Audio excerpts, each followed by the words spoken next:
For Victims and Villains, my name is Josh. And I'm Ashley. And today we are talking about Michael.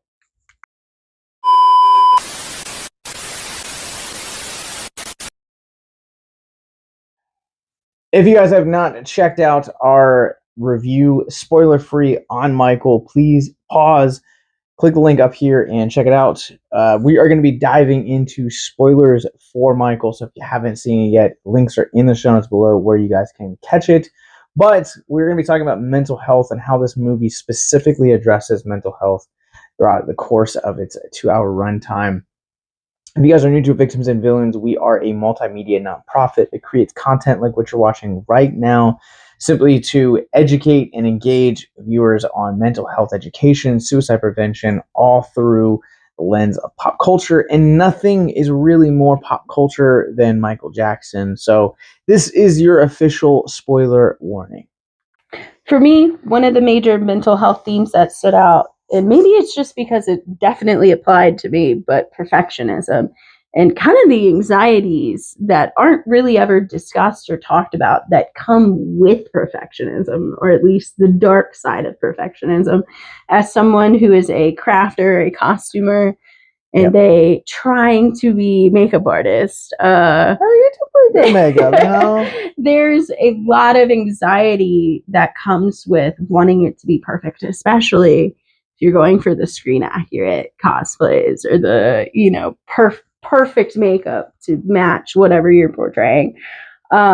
This movie, I felt like I was living the anxieties alongside Michael. And, the movie kind of follows his development from a child with this perceived perfectionism to adulthood. And as I am the oldest out of my family, and I guess it falls under older sibling syndrome, but and you're the oldest sibling as well, but that kind of pressure to be perfect, the pressure to be independent, self-sufficient, but also no one's actually raising you or teaching you these things. They're telling you to do these things, but no one at that time, at least when we were growing up, was really sitting down and being like, hey, do this or do that. And so when you start developing those anxieties at a young age, they lead to bigger anxieties.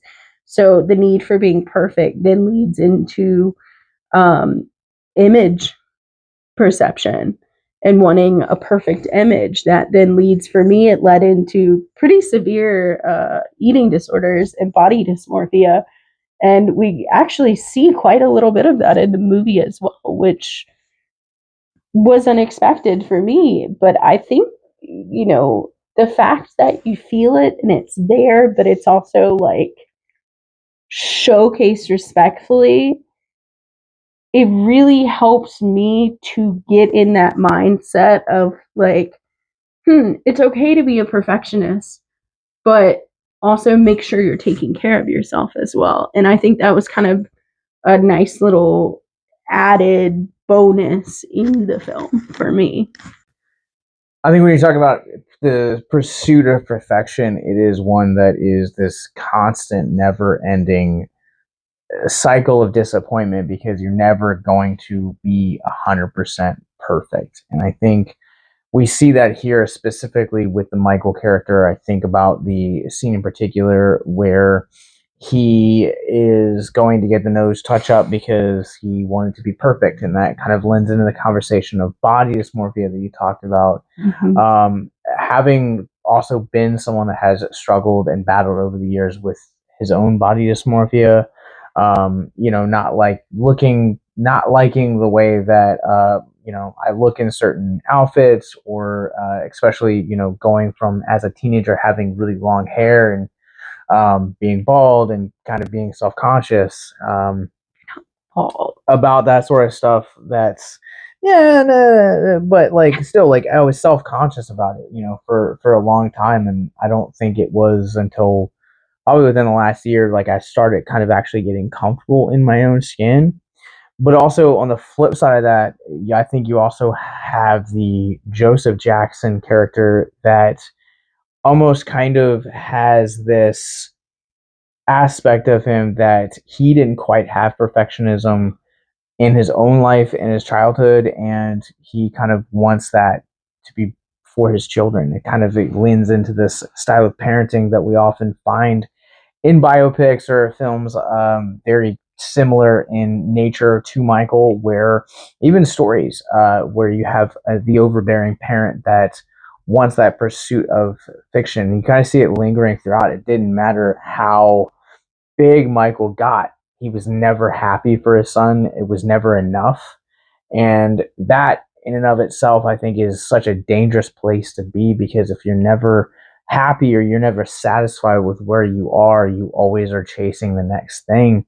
That is just such an empty journey to go on. And that, in and of itself, can result in things like depression, alcoholism, drug abuse, things of that nature, even self-mutilation. And I think specifically about the two scenes with Joseph, where I think about the Motown scene where he comes in and he's giving his own spiel about Michael, and then on the flip side of that you have the Pepsi fire. I think that's a really dangerous place to be in terms of your mental health, that pursuit of perfection. And I think since our inception in 2016, that has been something that we have constantly been pursuing, is the adage of it's okay not to be okay.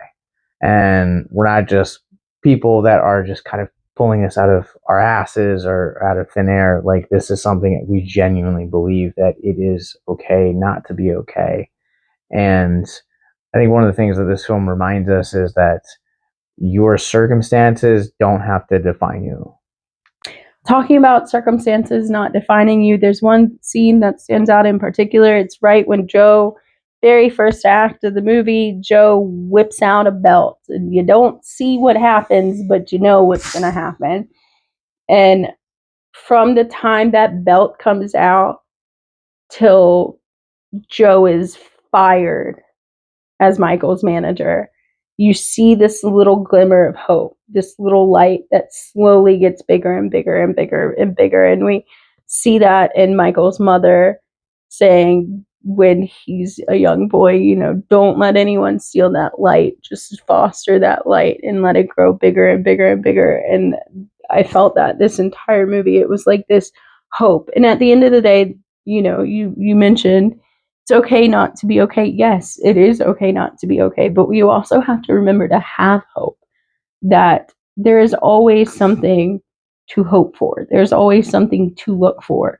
And like you said, despite circumstances, you can rise above it. You can give it back. You can do all of these wonderful things in life while still experience some of the hardest and most horrendous things and still come out on the other side.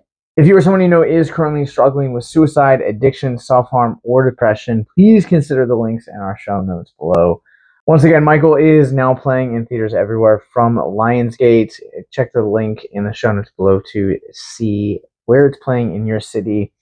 In the show notes below, you guys will also find links to our social media, mental health resource library, more podcasts like this on a longer form on our podcast network, as well as more movie reviews like this, and that subscribe button. So until next time, remember, stay classy.